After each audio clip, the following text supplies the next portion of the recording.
कहानी की शुरुआत में हम देखते हैं एक पिता को जिसका नाम है अथर्व। अथर्व एक पायलट है और वो अपनी बेटी को कॉलेज से ले जाने के लिए आता है। पर उसकी बेटी तो अपने बॉयफ्रेंड के साथ जा रही होती है। इस पर अथर्व गुस्सा नहीं करता बल्कि गाड़ी का जोर जोर से हॉर्न बजाकर अपनी बेटी को अपने पास बुला लेता है। यहाँ से हमें पता चलता है कि अथर्व और उसकी बेटी के बीच काफी अच्छी अंडरस्टैंडिंग है और दोनों के बीच काफी ज्यादा प्यार भी है।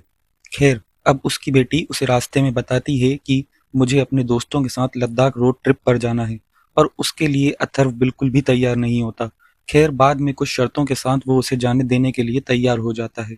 यहाँ हमें पता चलता है कि अथर्व के परिवार में कुल 4 लोग हैं: आर्या, अथर्व, उसकी माँ और एक छोटा भाई अंश। अब अथर्व सभी को बताता है कि कल हम सभी हमारे फार्म हाउस पर मौज मस्ती करने जाएंगे, पार्टी शार्टी करने, और अगले ही दिन सभी फार्म हाउस के लिए निकल जाते हैं।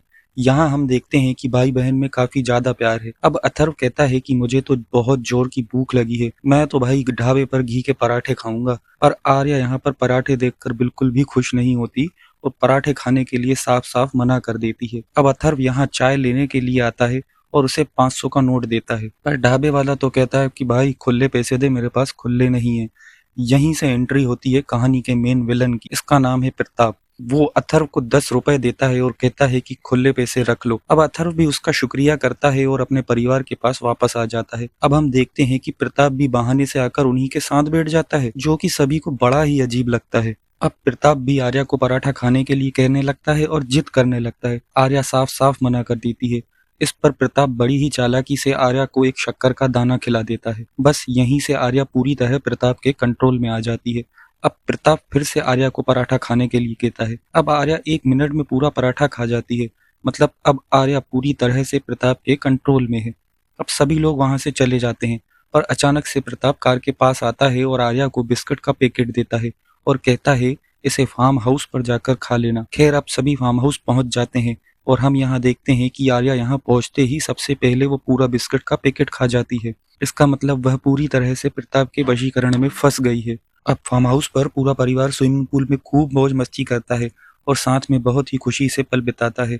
अथर्व की पत्नी जब छत पर अपने बाल सुखा रही होती है तो वो बाहर प्रताप को खड़ा हुआ देखती है, जिसे देखकर वो काफी हैरान हो जाती है और दौड़कर अथर्व के पास जाती है और उसे बताती है कि वो जो हमें ढाबे पर मिला था वो यहाँ तक आ गया है। अब अथर्व प्रताप से यहाँ आने का कारण पूछता है। प्रताप उसे बताता है कि मेरी बेटी को फोन लगाना है और यहाँ मोबाइल नेटवर्क नहीं है, मुझे तुम्हारा लैंडलाइन फोन यूज करना है। अब अथर्व भी उसे अपने घर के अंदर आने देता है। अब अथर्व और उसकी पत्नी साथ में नाश्ता बना रहे होते हैं और प्रताप यहाँ आर्या के साथ बैठकर उसकी जिंदगी की सभी बातें पूछ लेता है, जैसे कि उसके बॉयफ्रेंड के बारे में और लद्दाख ट्रिप के बारे में। आर्या भी उसे सब कुछ एक तोते की तरह अपनी जिंदगी के बारे में बता देती है। अंश बाहर फुटबॉल से खेल रहा होता है, तभी अचानक से उसकी फुटबॉल आकर प्रताप को लगती है, जिस पर प्रताप आर्या से अंश को जोरदार थप्पड़ मारने को कहता है और आर्या भी ऐसा ही करती है। यह देखकर अंश की मम्मी पापा आ जाते हैं और आर्या को काफी डांटते हैं। अब यहाँ अथर्व अपनी बेटी को समझा रहा होता है, जिसमें प्रताप बार बार बीच में बोलता है। यह अथर्व को अच्छा नहीं लगता और उसे वह कहता है कि आप हमारी परिवार में दखल अंदाजी मत करो। इस पर प्रताप कहता है, मैं आर्या के बारे में सब जानता हूँ,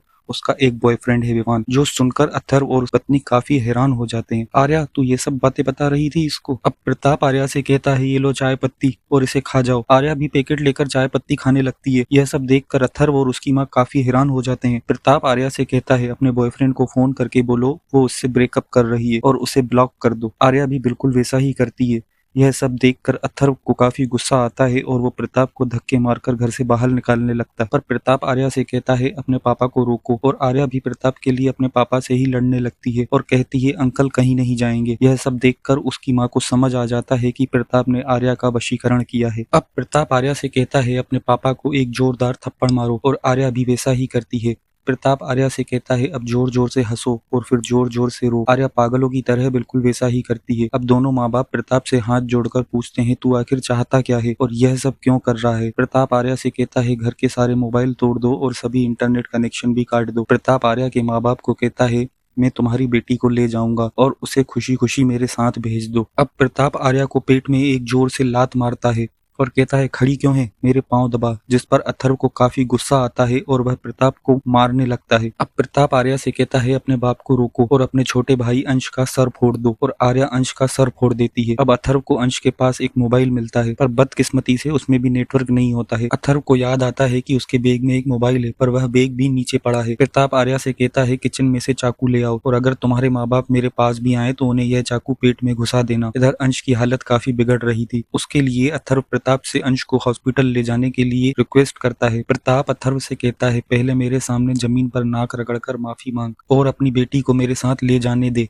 और फिर अपने बेटे को हॉस्पिटल ले जा सकता है। और फिर प्रताप आर्या से डांस करवाता है, जो सब देखकर अथर्व काफी रोता है। अब यहाँ अथर्व को बहुत गुस्सा आ रहा होता है और वो बेट लेकर प्रताप को मारने जाता है, पर यहाँ आर्या चाकू लेकर प्रताप की हिफाजत कर रही होती है, जिससे अथर्व वापस चला जाता है। यहाँ आर्या खड़े खड़े अपने शॉर्ट्स में ही बाथरूम भी कर देती है, जिसे देखकर उसकी माँ काफी रोती है और हाथ जोड़कर प्रताप से अपनी बेटी को छोड़ देने के लिए बोलती है। पर प्रताप उन सबको रोता देखकर काफी खुश होता है और खुद को राक्षस बताकर जोर जोर से हंसता है। अब प्रताप आर्या से कहता है कि 5 मिनट बाद अपने छोटे भाई अंश को मार देना। आर्या भी ओके कहती है और फिर प्रताप अथर्व से बोलता है, तुम्हारे पास 5 मिनट हैं, अपने बेटे को जाकर छुपा दो। अब बेचारे दोनों रोते हुए अंश को छुपाने लगते हैं। यहाँ प्रताप आर्या से कहता है, तेरा भाई दुश्मन है, अपने अंदर के गुस्से को जगा और तेरे भाई को जाकर मार डाल। यहाँ अथर्व अंश को एक कमरे में बंद कर देता है, लेकिन तभी वहां चाकू लेकर आर्या गुस्से में आ जाती है और अथर्व से कमरे की चाबी मांगती है, जिससे अथर्व दौड़कर जाता है और चाबी को बाथरूम में ले जाकर फ्लश कर देता है। अब आर्या पागलों की तरह रूम का दरवाजा तोड़ने लगती है। अब अथर्व मौका देखकर अपने बैग से मोबाइल निकाल लेता है। ऊपर आर्या भी एक बड़े टेबल से कमरे का दरवाजा तोड़ देती है और अंदर कमरे में घुस जाती है। जहां वह देखती है कि अंश तो कमरे में है ही नहीं। यह अथर्व की एक चाल थी, उसने तो अंश को कहीं और छुपा रखा था। अब आर्या पागलों की तरह अंश को पूरे कमरे में ढूंढने लगती है। वह उसे घर के कोने कोने में ढूंढती है, पर अथर्व ने अंश को छत पर एक काली पन्नी में छुपा रखा होता है। प्रताप आर्या से कहता है, अपने माँ बाप से पूछो अंश को कहाँ छुपा रखा है। आर्या अपने माँ बाप से पूछती है अंश कहाँ है और अपनी माँ को लात मारती है और अथर्व को हाथ में चाकू मार देती है। वहां छत पर जोर जोर से बिजली कड़कती है और अंश डरकर चिल्ला देता है, जिससे आर्या को पता चल जाता है कि अंश ऊपर छत पर है।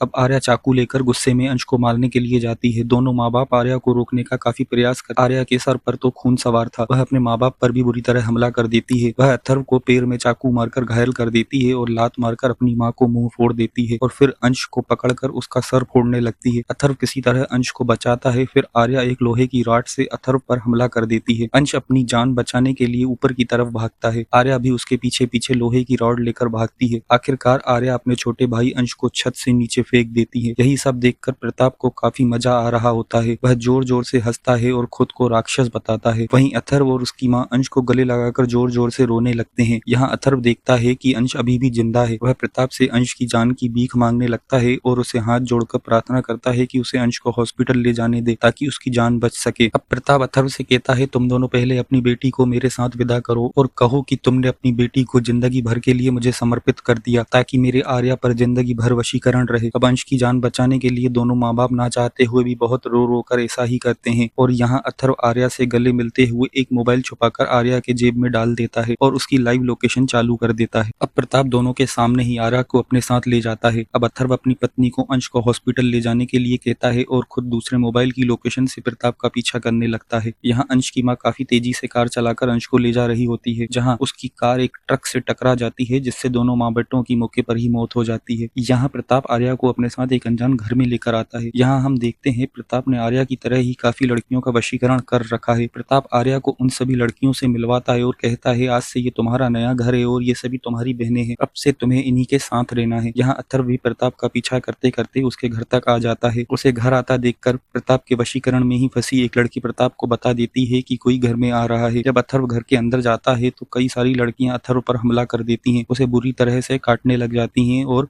अधमरी हालत में प्रताप के सामने ले जाती हैं। अथर्व प्रताप के सामने खून में लथपथ तड़प रहा होता है। अब अथर्व प्रताप से कहता है कि मेरी एक इच्छा है, मुझे और कोई लड़की ना मारे, मुझे मेरी बेटी आर्या ही मारे। प्रताप भी कहता है ठीक है और सभी लड़कियों से कहता है इसे बस आर्या ही मौत के घाट उतारेगी और कोई लड़की नहीं मारेगी। इतने में ही अथर्व अपनी बेटी के दोनों कानों में कैंची घुसा देता है ताकि उसे प्रताप की कोई बात सुनाई ना दे। प्रताप आर्या से कहता है अपने बाप को मार डाल, पर अब आर्या को कुछ सुनाई नहीं देता और इसी चीज का फायदा उठाकर अथर्व प्रताप को धक्का मारकर नीचे गिरा देता है, जिससे प्रताप के सर में चोट लग जाती है और वह बेहोश हो जाता है। और जब प्रताप को होश आता है तो अथर्व एक लोहे की प्लास से उसकी जुबान को पकड़कर उसके मुंह से ही बाहर निकाल देता है ताकि वो अब कभी बोल ही ना सके, और इस तरह अथर्व अपनी बेटी और सभी लड़कियों को बचा लेता है। अब कहानी आती है 10 साल बाद, जहां हम देखते हैं आर्या अभी भी प्रताप के वशीकरण में फंसी हुई है और लगातार 10 साल से इसी हालत में है। फिर हमें एक मरे हुए चूहे को दिखाया जाता है जिसे अथर्व पन्नी में भरकर ले जाता है। अथर्व उसी के साथ एक कटोरी में चाय की पत्ती भरता है और यहाँ हमें पता चलता है अथर्व ने प्रताप को अभी तक जिंदा रखा है। ये खाना उसी के लिए था। अथर्व ने प्रताप को जंजीरों से बांधकर एक छोटे से कमरे में बंद करके रखा हुआ था। अब अथर्व वो चूहा और चाय पत्ती प्रताप को खाने को दे, जहाँ प्रताप अथर्व से हाथ जोड़कर रहम की भीख मांग रहा होता है, जिसे देखकर अथर्व को काफी खुशी होती है, साथ में हमें भी काफी खुशी होती है। इसी के साथ यह मूवी यहीं खत्म हो जाती है। इस मूवी का दूसरा भाग भी आ चुका है, अगर देखना हो तो कमेंट करके बता देना, उस पर भी वीडियो बना देंगे। हमारा यह चैनल अभी एक नया चैनल है, अगर कहानी पसंद आए तो चैनल को सब्सक्राइब करके हमारा सपोर्ट करें। जय हिंद।